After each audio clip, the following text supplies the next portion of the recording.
ఒకప్పుడు బజార్లలో బంగారం బహిరంగంగా అమ్మబడిన నగరం.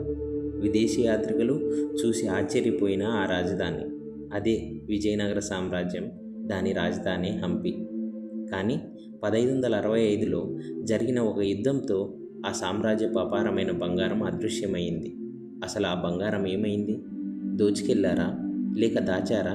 లేక ఇప్పటికీ ఎక్కడైనా భూమి కింద దాగి ఉందా? 500 సంవత్సరాలుగా సమాధానం దొరకని ఈ రహస్యాన్ని ఈరోజు పరిశీలిద్దాం రండి. చాప్టర్ 1. ప్రపంచాన్ని ఆశ్చర్యపరిచిన ఆ నగరం. 1336వ సంవత్సరంలో మొదటి హరిహరరాయలు మరియు మొదటి బుక్కరాయలు కలిసి ఒక కొత్త సామ్రాజ్యాన్ని స్థాపించారు. అదే విజయనగర సామ్రాజ్యం. తర్వాతి 2 శతాబ్దాలలో ఈ సామ్రాజ్యం దక్షిణ భారతదేశంలో అత్యంత శక్తివంతమైన రాజ్యంగా ఎదిగింది. దాని రాజధాని ఈరోజు కర్ణాటకలో ఉన్న హంపి. ఆ కాలంలో హంపి కేవలం ఒక రాజధాని మాత్రమే కాదు, అది ప్రపంచంలోని ప్రముఖ వాణిజ్య కేంద్రాల్లో ఒకటి. అరేబియా, పర్షియా, శ్రీలంక వంటి ప్రాంతాల నుండి వచ్చిన వ్యాపారులతో దాని బజార్లు ఎప్పుడూ సందడిగా ఉండేవి. పోర్చుగీస్ యాత్రికుడైన డొమింగో పేస్ తన రచనలలో విజయనగర సంపద, వైభవం, విశాలమైన బజార్ల గురించి ఎంతో గొప్పగా వర్ణించాడు. అలాగే ఫెర్నాండో న్యూనస్ కూడా ఈ రాజ్య సంపద, సైనిక శక్తి, వాణిజ్య వ్యవస్థ గురించి వివరంగా రాశాడు. వారి వర్ణనలను బట్టి విజయనగరం కేవలం ఒక రాజ్యం కాదు, ఆ కాలంలోని ప్రపంచంలోనే అత్యంత సంపన్న నగరాల్లో ఒకటి. కానీ చరిత్రలో ఏ సామ్రాజ్యం శాశ్వతం కాదు. విజయనగరానికి కూడా ఒక మర్చిపోలేని రోజు వచ్చింది. 1565వ సంవత్సరం దక్షిణ భారతదేశ చరిత్రను శాశ్వతంగా మార్చిన సంవత్సరం. అదే ఒక యుద్ధం. ఆ యుద్ధం పేరే తల్లికోట యుద్ధం. చాప్టర్ 2. తల్లికోట యుద్ధం. ఒక సామ్రాజ్య పతనం.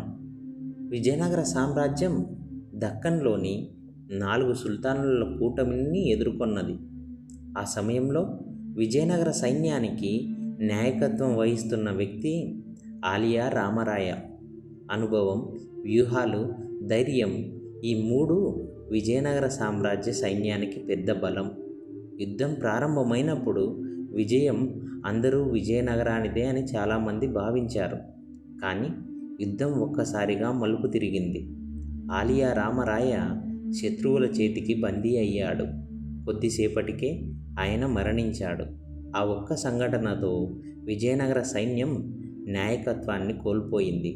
సైన్యం క్రమంగా వెనక్కి తగ్గడం ప్రారంభించింది. చివరికి యుద్ధం విజయనగరం ఓటమితో ముగిసింది. కానీ అసలు విషాదం యుద్ధభూమిలో కాదు, రాజధాని హంపీలో ప్రారంభమైంది. యుద్ధం తర్వాత రాజకుటుంబ సభ్యులు, అధికారులు, ప్రజలలో చాలామంది నగరాన్ని విడిచిపెట్టారు.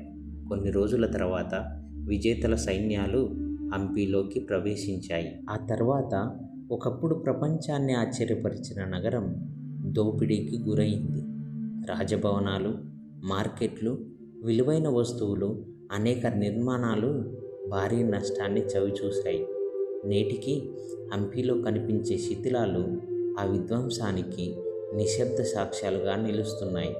కానీ విదేశీ యాత్రికులు వర్ణించిన ఆ అపారమైన బంగారం, వజ్రాలు, రత్నాలు, రాజకోశలంలోని సంపద నిజంగానే మొత్తం దోచుకెళ్ళబడిందా?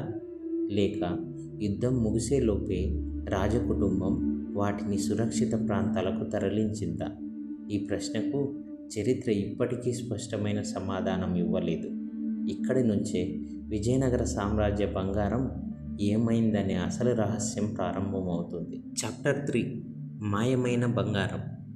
దాని గురించి చరిత్ర ఏం చెప్తుంది? తల్లికోట యుద్ధం తర్వాత విజయనగర రాజధాని శిథిలాలుగా మారింది.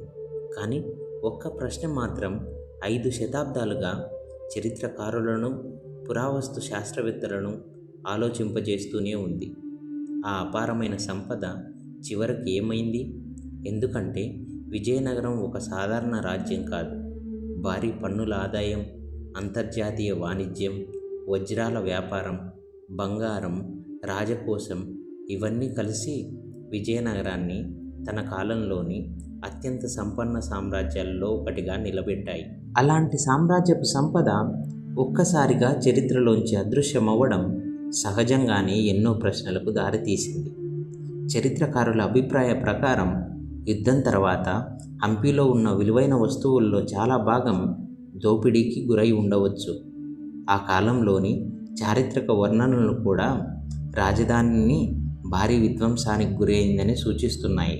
చాలామంది అనుకునేలా తల్లికోట యుద్ధంతో విజయనగర సామ్రాజ్యం వెంటనే అంతరించిపోలేదు. రాజకుటుంబం ముందుగా రాజధానిని పెనుకొండకి, తర్వాత చంద్రగిరికి మార్చింది.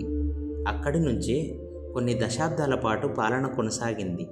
అంటే రాజకుటుంబంతో పాటు రాజకోశంలోని కనీసం కొంత సంపద కూడా తరలించబడిందని కొంతమంది చరిత్రకారులు భావిస్తున్నారు. అయితే దీన్ని పూర్తిగా నిర్ధారించే ప్రత్యక్ష పురావస్తు ఆధారాలు ఇప్పటి వరకు లభించలేదు. చాప్టర్ 4 చరిత్ర వర్సెస్ స్థానిక కథలు. ఇక్కడి నుంచే చరిత్ర, స్థానిక కథలు, ఊహాగానాలు ఒకదానితో ఒకటి కలిసిపోతాయి. హంపి చుట్టుపక్కల ప్రాంతాల్లో తరతరాలుగా ఒక నమ్మకం వినిపిస్తూ వస్తుంది. విజయనగర రాజులు తమ అపారమైన బంగారం, వజ్రాలు, రత్నాలను శత్రువుల చేతికి చిక్కకుండా రహస్య ప్రదేశాల్లో దాచారని స్థానిక కథలు చెబుతున్నాయి. కొంతమంది భూగర్భ సొరంగాల్లో నిధి దాగి ఉందని చెబుతారు. మరికొందరు తుంగభద్ర నది ఒడ్డున ఎక్కడో రహస్యంగా దాచారని నమ్ముతారు. ఇంకొందరు పెనుకొండ లేదా చంద్రగిరికి తరలించే సమయంలో కొంత నిధిని మధ్యలో దాచారని చెబుతారు. ఈ కథలు శతాబ్దాలుగా స్థానిక ప్రజల మధ్య ప్రచారంలో ఉన్నాయి. అందుకే ఇప్పటికీ కొంతమంది హంపి పరిసరాల్లో దాగి ఉన్న నిధి కోసం వెతుకుతూనే ఉంటారు. కానీ ఈ కథలకు మద్దతిచ్చే ప్రత్యక్ష పురావస్తు ఆధారాలు ఇప్పటి వరకు లభించలేదు. అంటే వీటిని నిజమని చెప్పడానికి ఆధారాలు లేవు. అదే సమయంలో పూర్తిగా తప్పని నిరూపించే ఆధారాలు కూడా లేవు. అందుకే చరిత్రకారులు వీటిని స్థానిక కథలుగానే మాత్రమే పరిగణిస్తారు. కానీ చరిత్ర మాత్రం కొన్ని విషయాలను స్పష్టంగా చెబుతోంది. మొదటిది, విజయనగర సామ్రాజ్యం నిజంగానే తన కాలంలో అత్యంత సుసంపన్నమైన రాజ్యాలలో ఒకటి. రెండవది, హంపి ఆ కాలంలో ప్రపంచంలోనే అత్యంత గొప్ప నగరాల్లో ఒకటిగా విదేశీ యాత్రికుల రచనల్లో వర్ణించబడింది. మూడవది, 1565లో జరిగిన తల్లికోట యుద్ధం తర్వాత హంపి భారీ విధ్వంసానికి గురయ్యింది. నాలుగవది, విజయనగర సామ్రాజ్యం వెంటనే అంతరించిపోలేదు. రాజధానిని ముందుగా పెనుకొండకి, తర్వాత చంద్రగిరికి మార్చి పాలనను కొనసాగించింది. కానీ ఒక ప్రశ్నకు మాత్రం చరిత్ర దగ్గర ఇప్పటికీ స్పష్టమైన సమాధానం లేదు. విజయనగర సామ్రాజ్యపు మొత్తం రాజకోశం చివరికి ఏమైంది?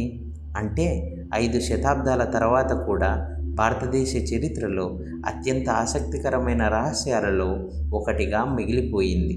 చాప్టర్ 5 500 సంవత్సరాల తర్వాత కూడా సమాధానం లేని రహస్యం.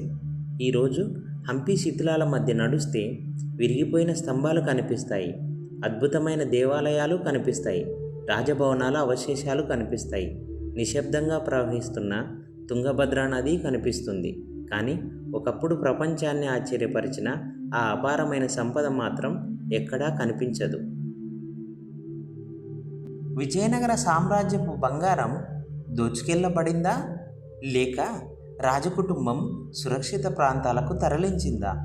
అలాగే ఇంకా ఎక్కడైనా దాగి ఉందా? మీ అభిప్రాయాన్ని కామెంట్ రూపంలో తప్పకుండా తెలియజేయండి.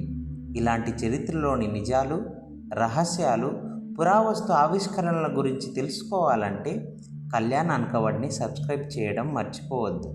మళ్ళీ మరో ఆసక్తికరమైన చారిత్రక రహస్యాలతో కలుద్దాం. Thanks for watching.